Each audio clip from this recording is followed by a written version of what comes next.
après-midi. We've been looking at Daniel 11 verses 40 to 45. Nous regardons au verset 40 à 45 de Daniel 11. This is a study of the verses covered in those magazines that some of you have picked up. Donc, c'est les versets qui sont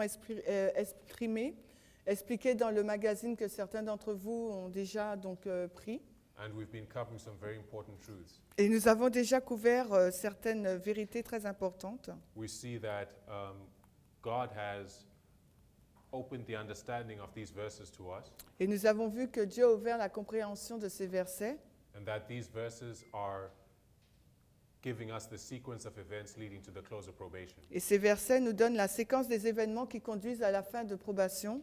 And we are reading from the spirit of prophecy, Et nous lisons à partir de l'esprit de prophétie which taught us that the understanding of the events leading to the close of probation qui nous enseigne donc les événements qui conduisent à la fin du temps de grâce, as well as the work of preparation for the time of trouble, tout comme l'œuvre de préparation pour le temps de trouble. that these are clearly presented.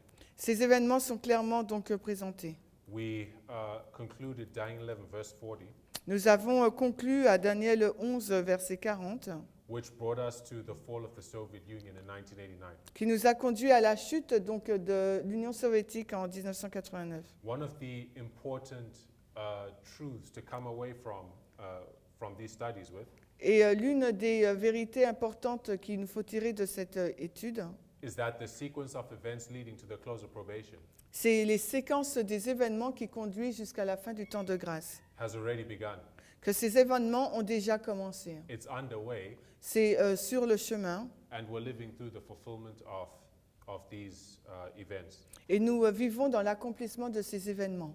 We left off saying that we're still in the history of verse 40, Nous avons dit que nous sommes encore dans l'histoire du verset 40 and the next development that we're going to take a look at is verse 41. et les autres développements que nous allons regarder se trouvent dans le verset 41. And for those who weren't here, we spent some time talking about methodology.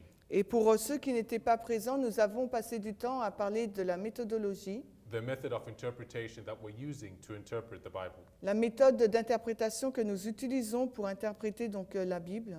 We read a quote which told us Nous avons lu donc une citation qui nous disait that those who give the third angel's message que ceux qui ont donné le message du troisième ange are searching the scriptures according to the same plan that William Miller used.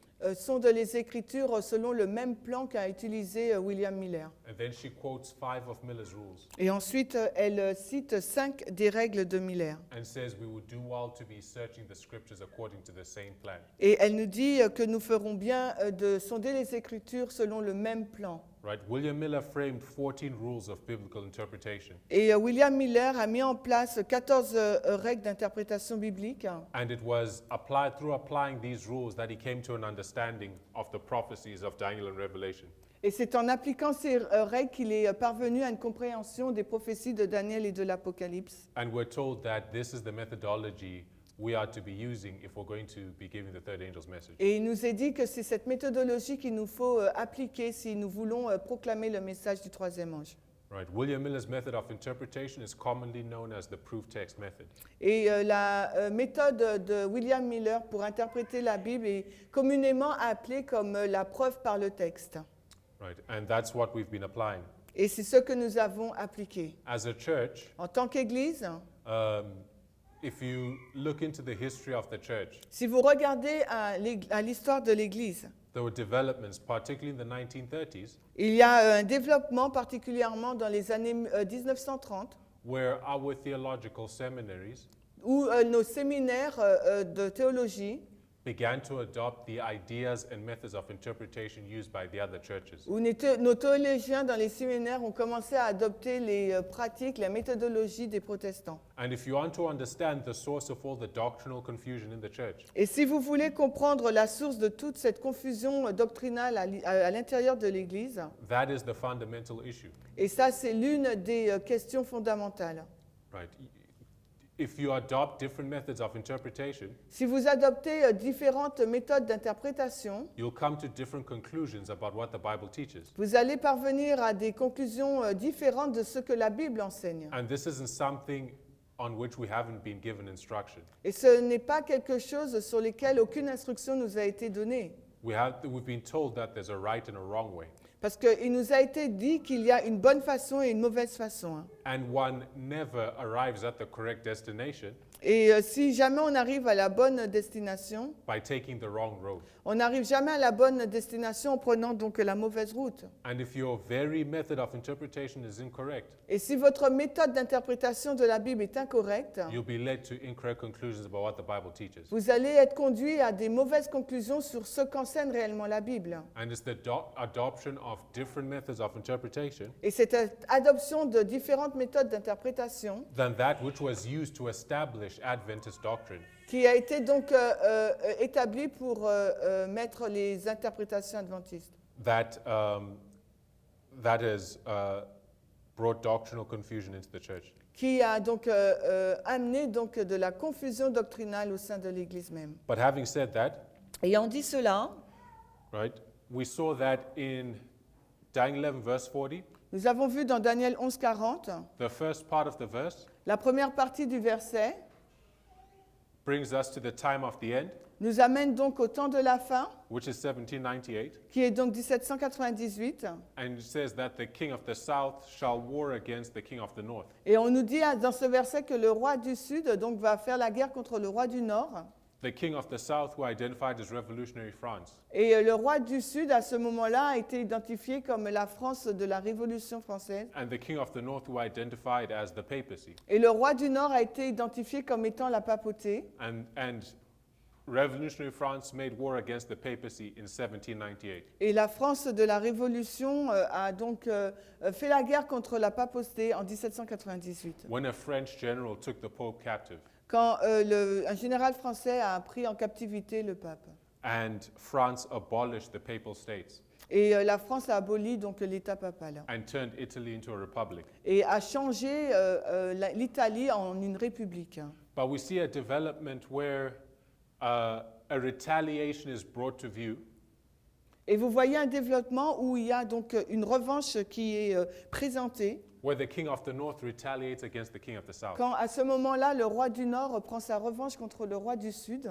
But the French Revolution ended shortly after 1798. Mais la Révolution française s'est terminée très peu de temps après 1798. Right? So we don't at any time see the papacy retaliating against revolutionary France. Et en aucune façon, nous voyons donc la papauté prendre sa revanche contre la France après. We spoke at length about how that title of king of the south Nous avons parlé en longueur comment ce titre du roi du Sud moved, it transferred from France to the Soviet Union. se déplace et passe de la France jusqu'à l'Union soviétique. And we see the papacy bringing down the Soviet Union Et nous voyons la papauté renverser donc l'Union soviétique through an alliance with the United States à travers une alliance qu'elle a faite avec les États-Unis d'Amérique in 1989. en 1989. So Daniel 11 verse 40 Donc Daniel 11:40 brings us to this time period nous amène donc dans cette période de temps, in 1989. en 1989. And we're still in the history of this verse. Et nous sommes encore dans l'histoire du verset 40. And we spoke about Daniel 11 verse 41 Et nous avons donc parlé de Daniel 11:41 as being our next point of study. comme étant notre prochaine étude. Now, for those of us who weren't here, Pour ceux et celles qui n'étaient pas présentes ce matin, Ellen White identified Daniel 11 verses 30 to 36. Ellen White identifie Daniel 11:30 à 36. And in the history of Daniel 11 verses 30 to 36, Et dans cette histoire-là de Daniel 11:30 à 36, this is the history of the papacy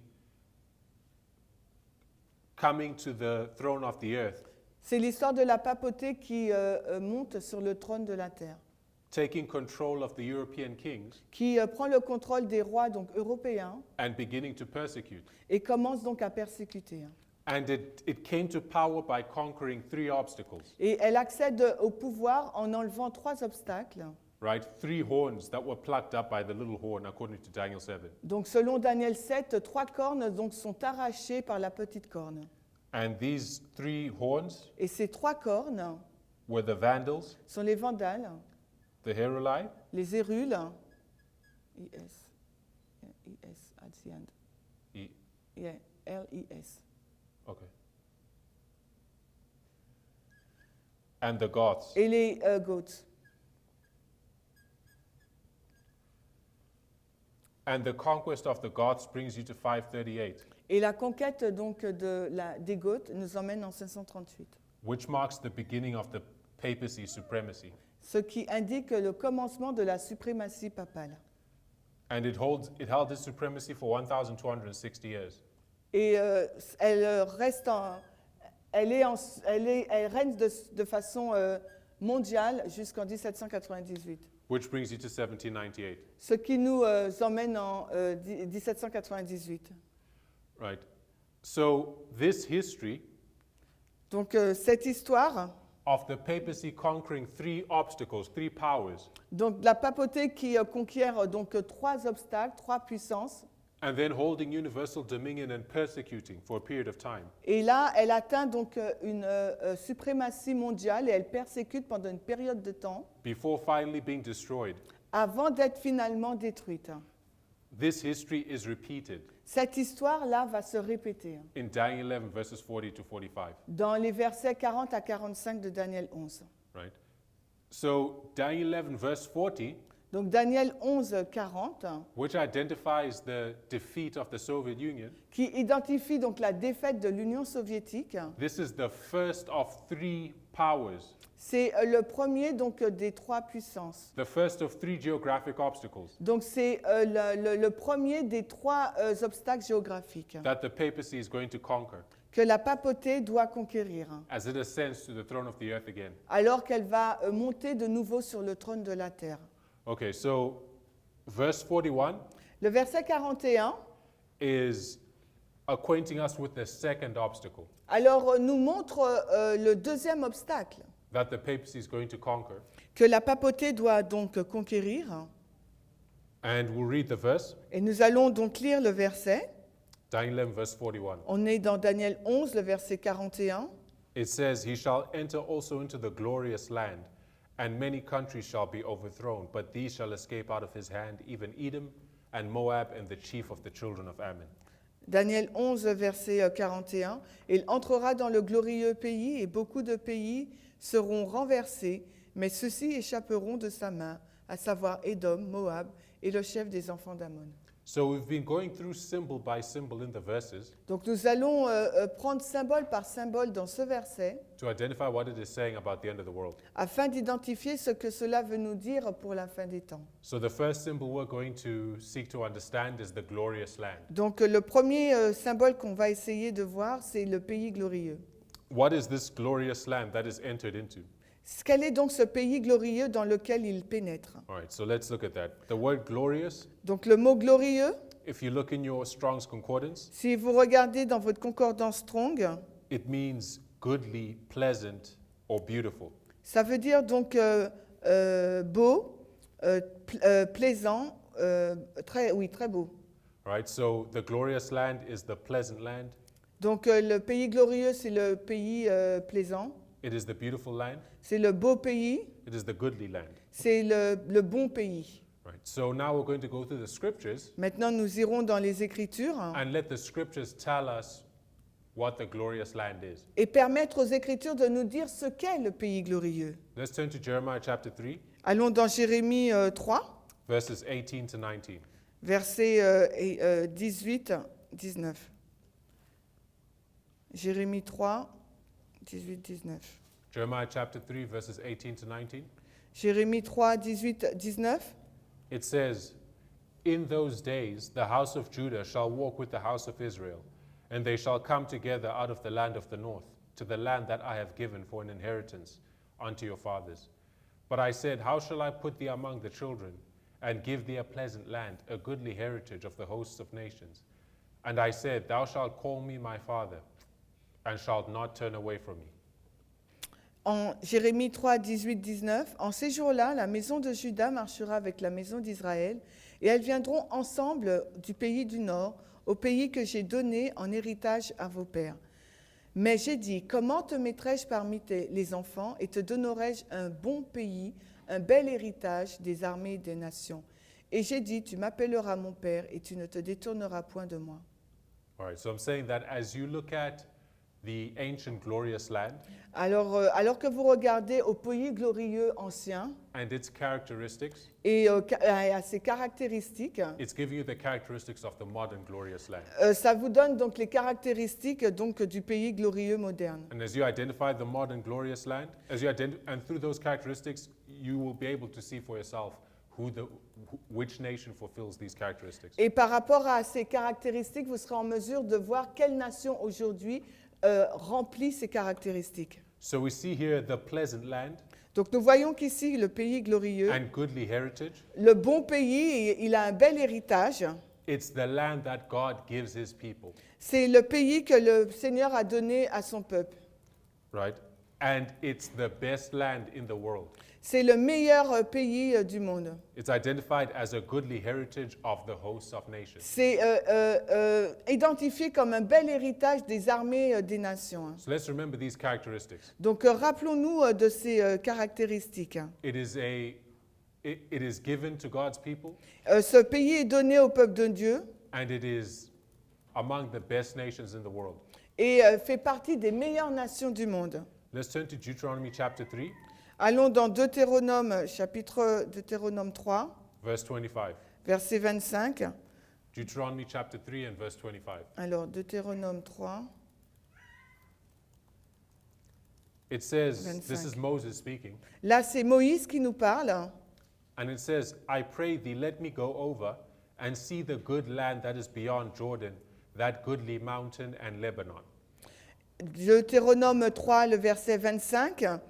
C'est Moïse qui parle. Je te prie, laisse-moi passer et que je voie ce bon pays qui est au-delà du Jourdain, cette belle montagne et le Liban. What land was Moses talking about that he wanted to see? De quel pays que Moïse faisait-il référence là et qu'il voulait voir? Right, was the Canaan land, Il parlait donc du pays de Canaan, right? The promised land. ce pays promis qu'il voulait voir. So the ancient glorious land Ce pays ancien, glorieux, is Canaan, c'est Canaan, right? The promised land le pays de la promesse that God gave his people. que Dieu a donné à son peuple. Now let's look at Exodus 6 verses 7 to 8. Maintenant, allons dans Exode 6, 7 à 8. Exode 6, 7 à 8. Says, and I will take you to me for a people, and I will be to you a God, and ye shall know that I am the Lord your God, which bringeth you out from under the burdens of the Egyptians. And I will bring you in unto the land concerning which I did swear to give it to Abraham, to Isaac, and to Jacob, and I will give it to you for an heritage. I am the Lord. Exode 6, 7 et 8. Et je vous prendrai pour être mon peuple, et je serai pour vous un Dieu. Et vous saurez que je suis le Seigneur votre Dieu, qui vous ai fait sortir de dessous les fardeaux des Égyptiens. Et je vous ferai entrer dans le pays concernant lequel j'ai juré de le donner à Abraham, à Isaac et à Jacob, et je vous le donnerai en héritage. Je suis le Seigneur. Okay, so let's ask ourselves, why did God give Canaan to Israel? Pourquoi Dieu a donné Canaan à Israël? For what purpose? Dans quel but? Because the reason he gave Canaan to ancient Israel La raison pour laquelle il a donné Canaan à Israël, is the same reason he's giving the modern glorious land to spiritual Israel. en fin de compte, ça représente la même raison pour laquelle il a donné le Canaan moderne à l'Israël moderne. And of course, spiritual Israel is the Seventh-day Adventist Church. Et Israël spirituel, donc c'est l'Église adventiste du 7e jour. Let's turn to Psalm 105. Allons maintenant dans le psaume 105, 105, verses 42 to 45. les versets 42 à 45. Le psaume 105, 42 à 45. Psalm 105, verses 42 to 45. Psaume 105, 42 à 45. And it says, For he remembered his holy promise, and Abraham his servant, and he brought forth his people with joy, and his chosen with gladness, and gave them the land of the heathen, and they inherited the labor of the people, that they might observe his statutes and keep his laws. Praise ye the Lord. Psaume 105, 42 à 45, car il se souvenait de sa sainte promesse et d'Abraham son serviteur, Et il fit sortir son peuple avec joie, et ceux qu'il avait choisis avec allégresse. Il leur donna les terres des païens, et ils héritèrent le travail des peuples, afin qu'ils servent donc ses statuts et prennent ses lois. Louez le Seigneur. So God gave Canaan to ancient Israel, Donc Dieu a donné Canaan à Israël ancien, à Israël, ancien, pardon, so they'll be able to observe his statutes and keep his laws. afin qu'ils soient en mesure donc d'observer ses statuts et de garder ses lois. Were they able to keep God's law in the land from which they were taken? Est-ce qu'ils étaient en mesure de garder la loi de Dieu dans le pays dans lequel ils ont été enlevés? No, they weren't. They were taken from Egypt. Non, parce qu'ils ont été ôtés d'Égypte. And in Egypt, were they able to keep God's law? Et en Égypte, étaient-ils en mesure de garder la loi de Dieu? All you have to do is read Exodus 5, 1 to 9 to know that they weren't able to keep God's law. Non, parce que là, si vous lisez Exode, vous verrez qu'ils n'étaient pas en mesure de garder la loi de Dieu. That's what Moses' plea was to Pharaoh to let them leave Egypt so they could go and offer offerings to the Lord in the wilderness. Et c'est pour ça que Moïse a été voir le Pharaon pour plaider afin qu'il puisse laisser les enfants aller dans le désert pour offrir des offrandes et des parfums au Seigneur. So they could not keep God's law in Egypt. Et ils ne pouvaient pas donc garder la loi de Dieu en Égypte. They were persecuted in Egypt. Ils ont été persécutés en Égypte. And for this reason, God gave them their own land where they were able to enjoy religious freedom. Et donc c'est la raison pour laquelle Dieu leur a donné leur propre pays pour qu'ils puissent apprécier d'avoir cette liberté religieuse. I hope you are following the characteristics that we are laying down, Et j'espère que vous suivez les caractéristiques que là nous posons, because we'll read passages that tie this all together to one land today. parce que nous allons mettre ensemble ces caractéristiques et nous allons lire un passage qui met ensemble justement toutes ces caractéristiques Let's look at Ezekiel 20, verse 15.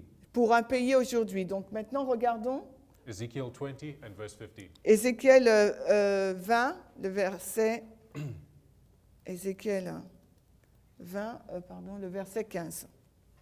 Ezekiel 20, verse 15 says, Yet also I lifted up my hand unto them in the wilderness, that I would not bring them into the land which I had given them, flowing with milk and honey, which is the glory of all lands. Et même leur levai aussi ma main dans le désert, que je ne les amènerai pas dans le pays que je leur avais donné, pays coulant de lait et de miel, qui est la gloire de tous les pays.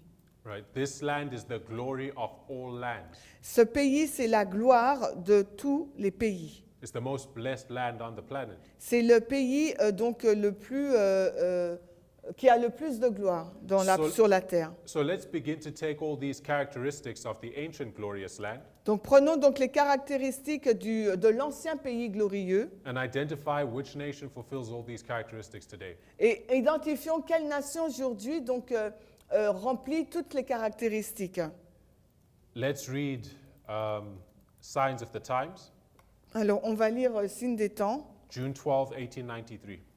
I will wait with you, I think.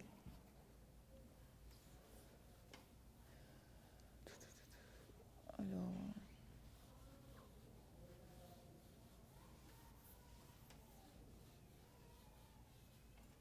So in the English, that's Signs of the Times, donc c'est Signes des temps,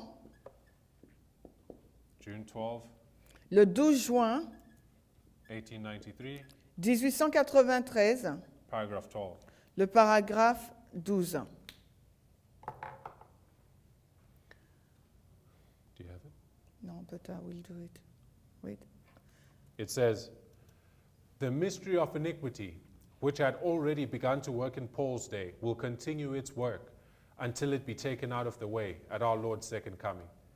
The climax of the working of iniquity will soon be reached, when the land which the Lord had provided as an asylum for his people, that they might worship him according to the dictates of their own consciences, the land over which for long years the shield of omnipotence has been spread, the land which God has favored by making it the depository of the pure religion of Christ, when that land shall through its legislators abjure the principles of Protestantism and give countenance to Romish apostasy in tampering with God's law, it is then that the final work of the man of sin will be revealed. Protestants will throw their whole influence and strength on the side of the papacy. By a national act enforcing the false Sabbath, they will give life and vigor to the corrupt faith of Rome, reviving her tyranny and oppression of conscience. Then it will be time for God to work in mighty power for the vindication of his truth. Alors le mystère de l'iniquité, qui avait déjà commencé à travailler au temps de Paul, continuera son œuvre jusqu'à ce qu'il soit retiré du chemin lors de la seconde venue de notre Seigneur. Le point culminant du travail de l'iniquité sera bientôt atteint, quand le pays que le Seigneur a fourni en tant qu'asile pour son peuple, afin qu'ils puissent l'adorer selon ce que leur dictait leur propre conscience, le pays sur lequel, pendant de longues années, le refuge du Seigneur a été étendu, donc le pays que le Seigneur a favorisé en le mettant le dépositaire de la religion pure de Christ, quand ce pays, à travers ses législateurs, abjurera les principes du protestantisme et donnera crédit donc à l'apostasie romaine en piétinant la loi de Dieu, c'est alors que l'œuvre finale de l'homme de péché sera révélée. Les protestants placeront toute leur influence et toute leur force du côté de la papauté par un acte national obligeant le respect du faux sabbat. Ainsi, ils donneront vie et vigueur à la foi corrompue de Rome, ravivant sa tyrannie et son oppression de conscience. Alors, ce sera le temps pour Dieu de travailler dans une grande puissance pour venger sa vérité.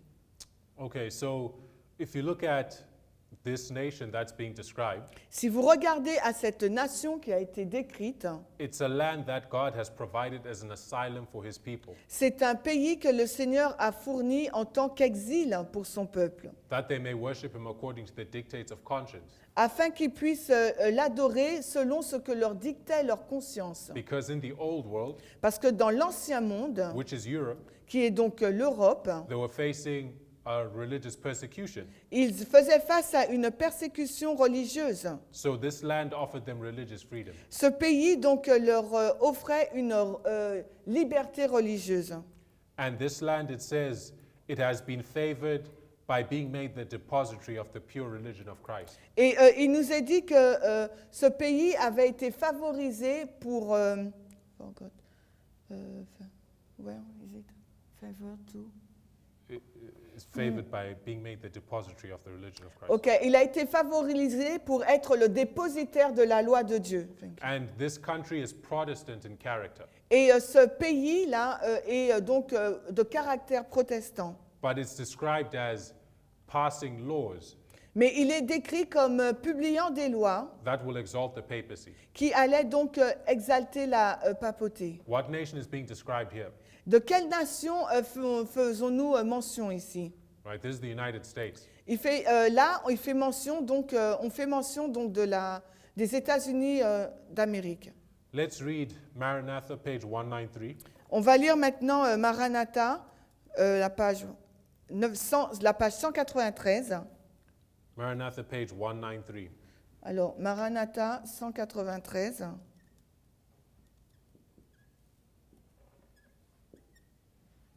Which paragraph? Says the Lord has done more for the United States. Yeah. Okay. It says, the Lord has done more for the United States than for any other country upon which the sun shines. Here he provided an asylum for his people where they could worship him according to the dictates of conscience. Here Christianity has progressed in its purity. The life-giving doctrine of the one mediator between God and man has been freely taught. God designed that this country should ever remain free for all people to worship him according to the dictates of conscience. He designed that its civil institutions, in their expansive productions, should represent the freedom of gospel privileges. Alors le Seigneur a fait plus pour les États-Unis d'Amérique que pour aucun autre pays sur lequel le soleil brille. Là, il leur a fourni un asile pour son peuple, où il pouvait l'adorer selon ce que lui dictait sa conscience. Là, le christianisme a progressé dans sa pureté. la doctrine vivante qui a été donnée par celui qui était le médiateur entre Dieu et l'homme a été librement enseignée. Dieu a fait en sorte que ce pays puisse rester libre pour tout le peuple qui voulait l'adorer selon ce que lui dictait sa conscience. Il a conçu que ces institutions civiles et dans leur production expansive devraient représenter la liberté des privilèges de l'Évangile. Right, so there are more quotes that prove this point, Il y a beaucoup plus de citations qui prouvent ce point, but I think the point has been made clearly mais je pense que le point a été donné clairement that the United States is the glorious land. que les États-Unis d'Amérique sont donc le pays glorieux. Right? Ancient Israel was established in a land, Israël ancien était établi dans un pays, their own land, dans leur propre pays, which was the most blessed of all lands, qui était le pays le plus béni, where they enjoyed religious freedom.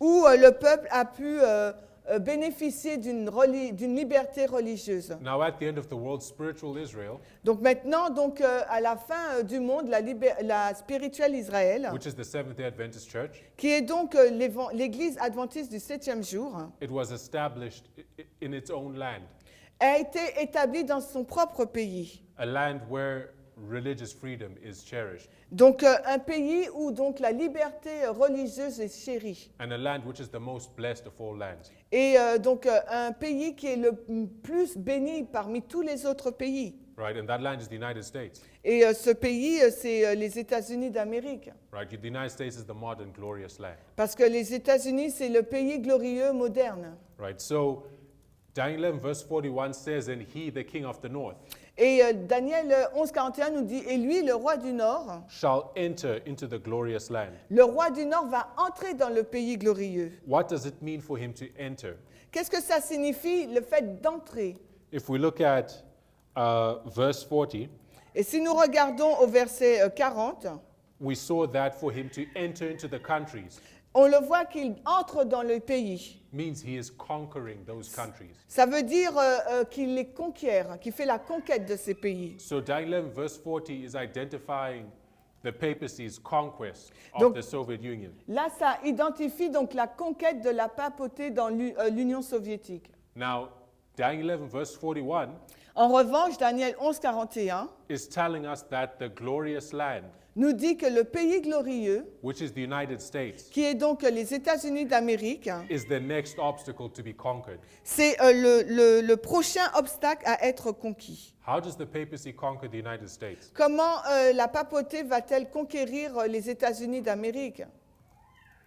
It's not by force of arms, Ce n'est pas par la force des bras, because we spoke clearly in our previous study. parce que clairement, nous en avons parlé dans nos études précédentes, We spoke about how the papacy never has its own armies. parce que nous avons vu que jamais la papauté n'a eu d'armée. It uses the armies of other nations. Elle utilise toujours les armées des autres nations.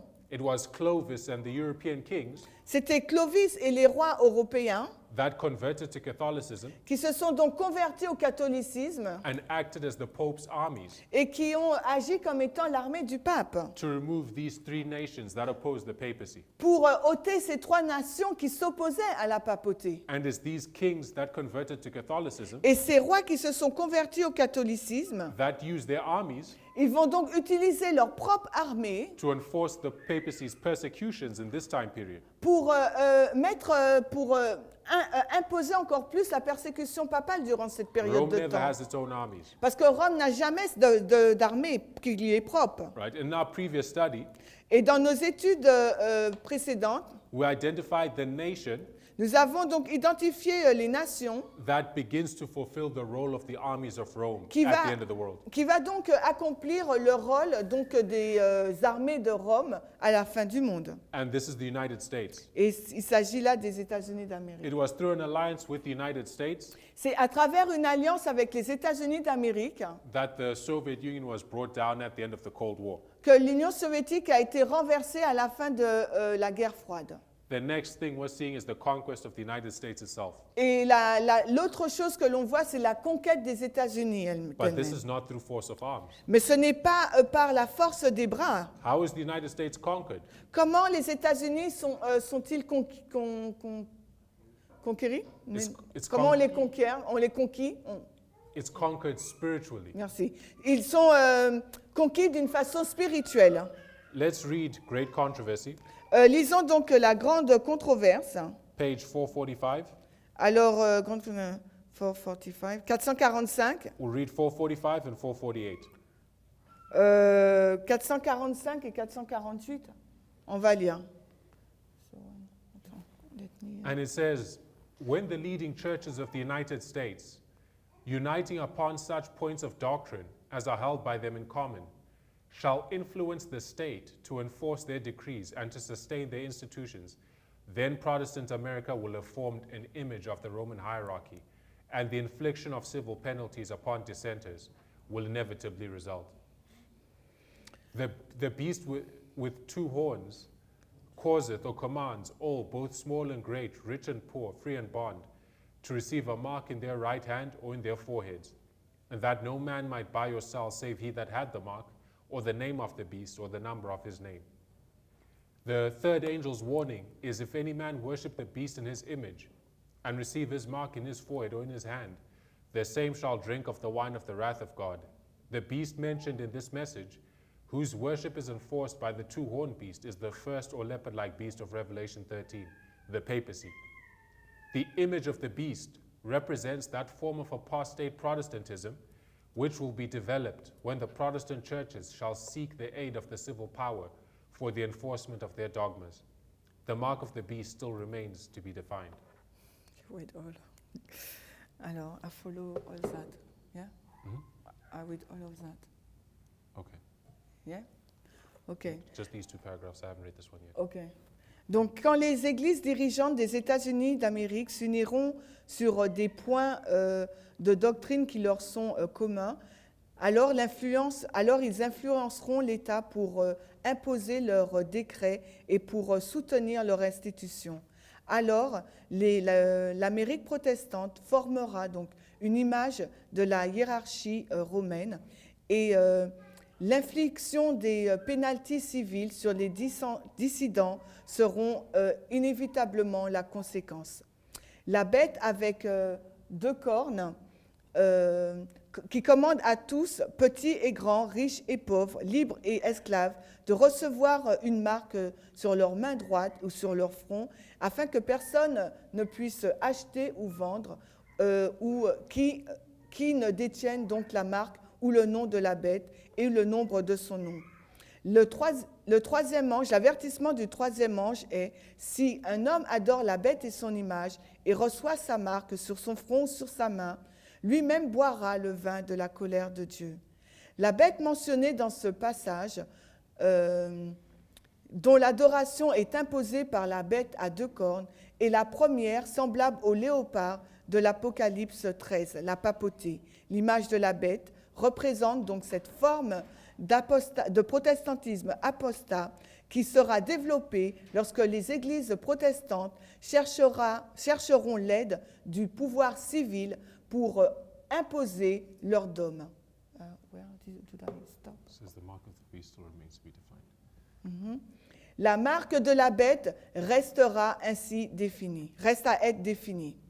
And it says, as the sign of the authority of the Catholic Church, Papist writers cite the very act of changing the Sabbath into Sunday, which Protestants allow of, because by keeping Sunday, they acknowledge the Church's power to ordain feasts and to command them under sin. What then is the change of the Sabbath but the sign or mark of the authority of the Roman Church, the mark of the beast?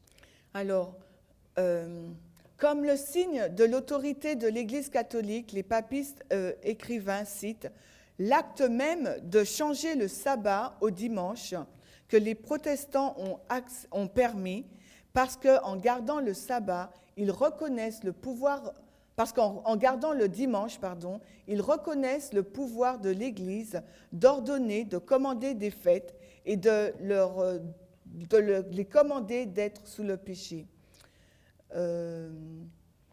Quand alors, maintenant, ce qui reste a changé du sabbat.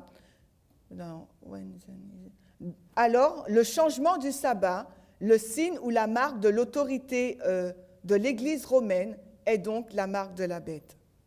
Okay, so what is this passage telling us? Donc, qu'est-ce que ce passage nous enseigne? Pour It's nous, c'est, identifying the spirit. excuse-moi, Yeah. c'est Tragédie des siècles, la page 482 et suivant.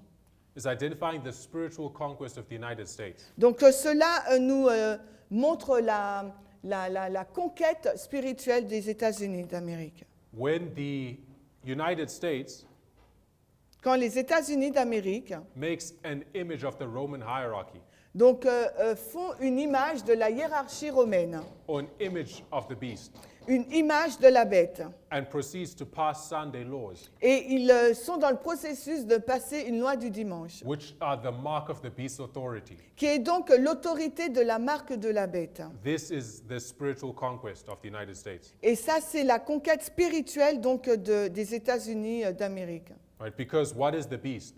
Parce que qu'est-ce que la bête? The beast is an apostate union of church and state La bête, c'est une union apostate de l'Église et de l'État that persecutes, qui persécute. right? And the United States is the complete opposite. Et les États-Unis d'Amérique, c'est l'opposé total. Church and state are separate by Parce the que- Constitution. Par la Constitution, l'Église et l'État sont séparés aux États-Unis. And rather than persecuting, everyone enjoys religious freedom. Et au lieu d'être persécuté, tout le monde est libre et apprécie cette religion, cette liberté religieuse. But when this nation can be transformed into the image of the papacy, Et quand cette religion va être transformée donc, en cette image de la papauté, and can be brought to adopt the papacy's principles et qu'elle va donc adopter les principes de la papauté and act out its spirit et va agir selon son esprit, and copy its actions, et qu'elle va donc copier ses actions, it is then that the United States has been conquered. c'est à ce moment-là que les États-Unis seront conquis. It's like colonization, C'est comme la colonisation.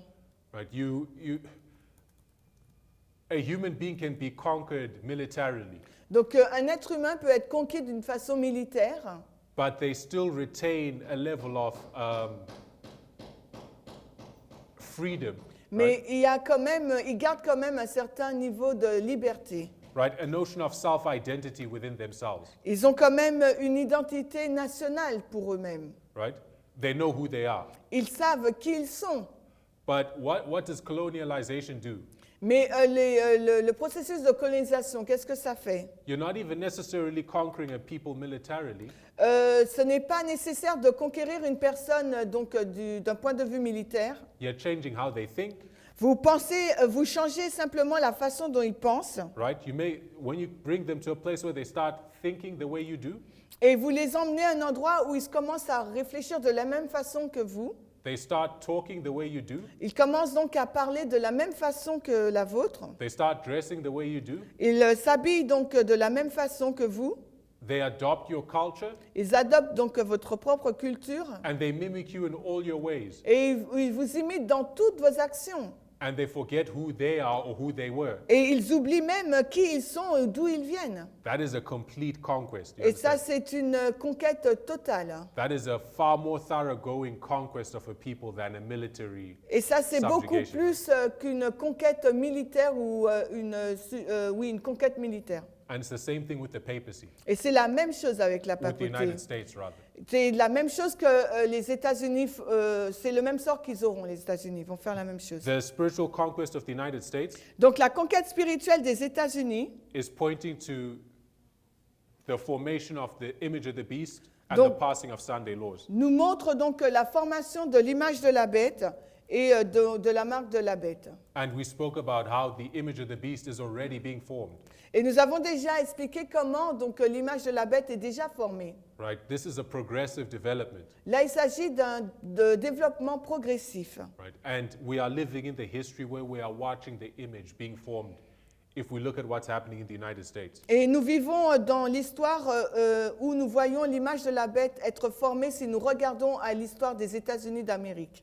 There's a quote I want us to read, Il y a une citation que j'aimerais que nous lisions. and it's from Testimonies, Volume 5, Cela se trouve dans Témoignages volume 5, page 711. la page 711, and it just supports what we've been saying. ça soutient ce que nous avons dit. It says, there are many, even of those engaged in this movement for Sunday enforcement, who are blinded to the results which will follow this action. They do not see that they are striking directly against religious liberty.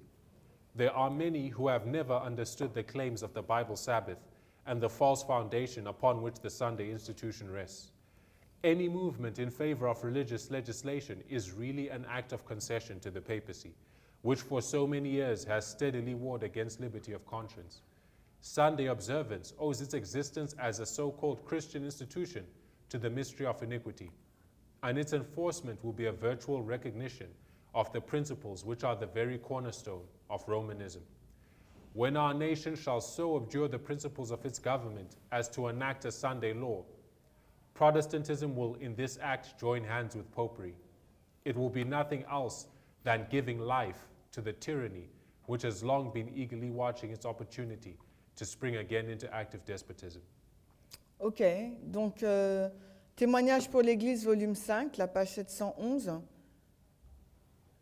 Il y a beaucoup de personnes, même de ceux qui se sont engagés dans ce mouvement pour l'imposition du dimanche, qui sont si aveuglés quant aux résultats qui suivront cette action. Ils ne voient pas qu'ils sont en train de se battre directement contre la liberté religieuse. Il y a beaucoup qui n'ont jamais compris les déclarations de la Bible au sujet du sabbat et de la fausse fondation sur laquelle l'institution du dimanche repose. Aucun mouvement en faveur de la législation religieuse est réellement un acte de concession à la papauté qui depuis longtemps s'est battu contre cette liberté de conscience. L'observation du dimanche requiert cette exigence et est appelée une institution chrétienne au mystère de l'iniquité. Et son imposition sera une reconnaissance virtuelle des principes qui sont la pierre angulaire même du catholicisme. Quand notre nation abjurera les principes de son gouvernement pour mettre en place une loi du dimanche, le protestantisme, dans cette action même, joindra les mains avec la papauté. Et cela ne signifie rien d'autre que de donner vie à la tyrannie qui a longtemps existé et donner vie aussi à un despotisme actif. Right, so this passage told us that any act of religious legislation, Alors ce passage nous dit, quel que soit l'acte de loi, any movement in favor of religious legislation, donc tout mouvement en faveur avec cette législation, is an act of concession to the papacy c'est un acte de concession envers la papauté and an acknowledgement of her supremacy. et une reconnaissance de sa suprématie. Hein. Right, so the United States is spiritually conquered Donc à ce moment-là, les États-Unis d'Amérique sont spirituellement conquis through the formation of the image of the beast, par la formation donc de l'image de la bête, which is the union of church and state, qui est donc l'union de l'État et de l'Église, and the passing of a Sunday law. et le fait de passer, de publier une loi du dimanche. It's a spiritual conquest that is being described in Daniel 11, verse 41. Donc en fin de compte, dans Daniel 11, le verset 41, c'est une conquête spirituelle qui est décrite là. Because the question was asked, Parce que la question a été posée, I'd just like to read a passage from Great Controversy, page 442. donc j'aimerais lire donc un passage tiré de la Grande Controverse, page 442. 442. It's not in the notes. Which, paragraphe 1? 443. Ok. 443 en anglais, la tragédie des siècles en anglais, 443. Ouais, what is the image of the beast? Okay. Alors en français, c'est la page 480. Where is the pen? Merci. It says, but what is the image to the beast, and how is it to be formed? The image is made by the two-horned beast, and is an image to the beast. It is also called an image of the beast.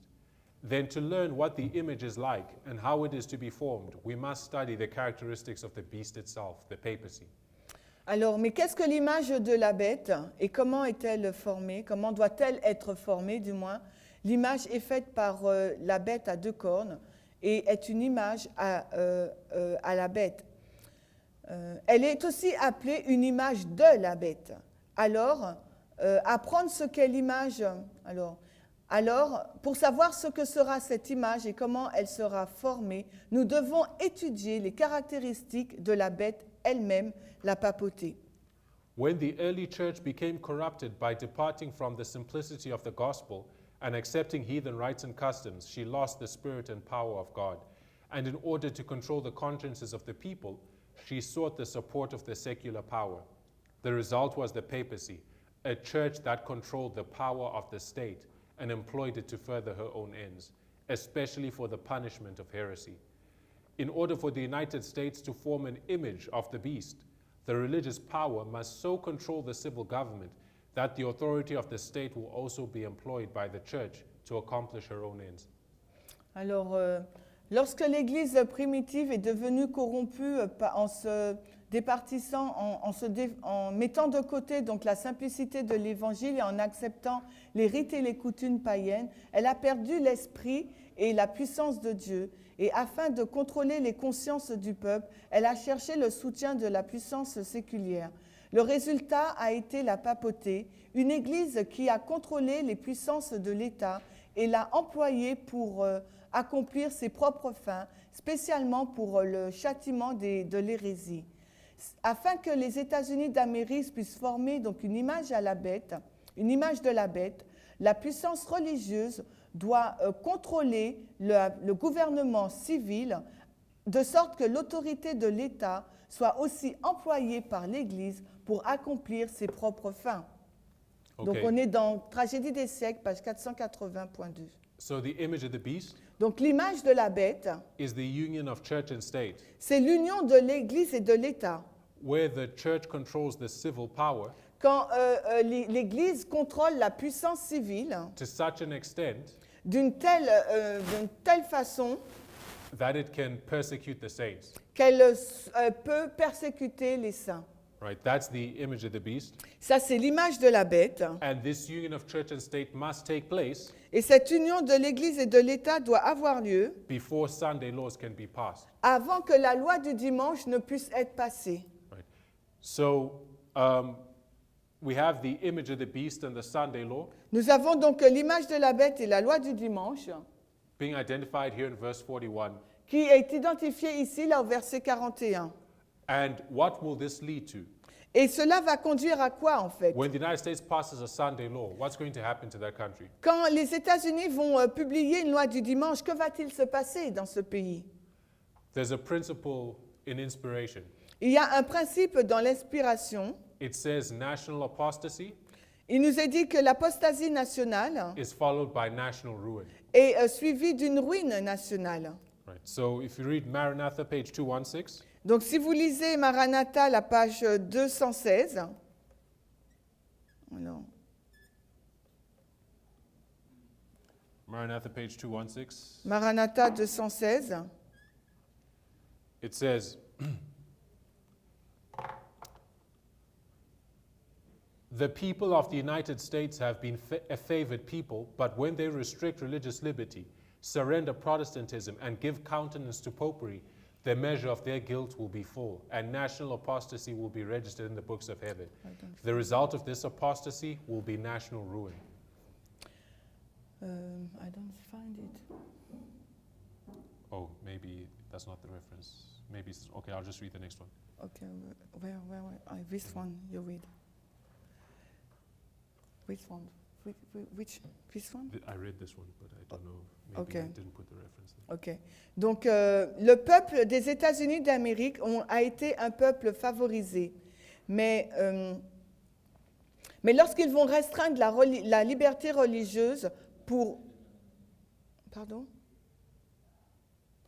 Quand ils vont donc placer une restriction sur la liberté religieuse, abandonnant le protestantisme et donnant crédit à la papauté, la mesure de leur culpabilité sera remplie et l'apostasie nationale sera enregistrée dans les livres du ciel. Le résultat de cette apostasie sera la ruine nationale. What time do we start? For something. Attends. So I just want to ask Tin how much time I have left. What time I think we have to stop. What time we start? We have At less 3. At 3, yeah. Okay. Okay, so we've covered a lot of ground. Donc là, nous avons donc couvert beaucoup de choses. We've identified Daniel 11, verse 41, Nous avons donc identifié Daniel 11, verset 41, which identifies the papacy's spiritual conquest of the United States. qui identifie donc les États-Unis comme étant la conquête, la deuxième conquête. And this is the image of the beast in the Sunday law. Et ça, c'est l'image de la bête et à la loi du dimanche. But we'll continue our consideration of verse 41 in our next study. Et nous allons continuer donc à étudier le verset 41 dans la prochaine étude. Let's close with prayer. Finissons par la prière.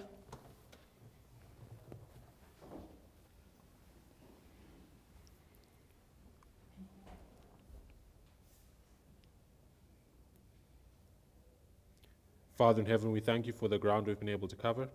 Père Céleste, nous te remercions pour le terrain que nous avons pu couvrir jusqu'ici. Please bless us with a clear understanding of these verses. Aide-nous, s'il te plaît, bénis-nous pour avoir une claire compréhension de ces versets. Impress us of their significance, Father, Et imprime en nous leur signification, as we are living through these very things. alors que nous vivons dans ces choses mêmes-là. Please bless us now as we break, for we ask it in Jesus' name. Et bénis-nous alors que nous prenons cette pause. Dans le nom de Jésus, nous avons prié. Amen. Amen.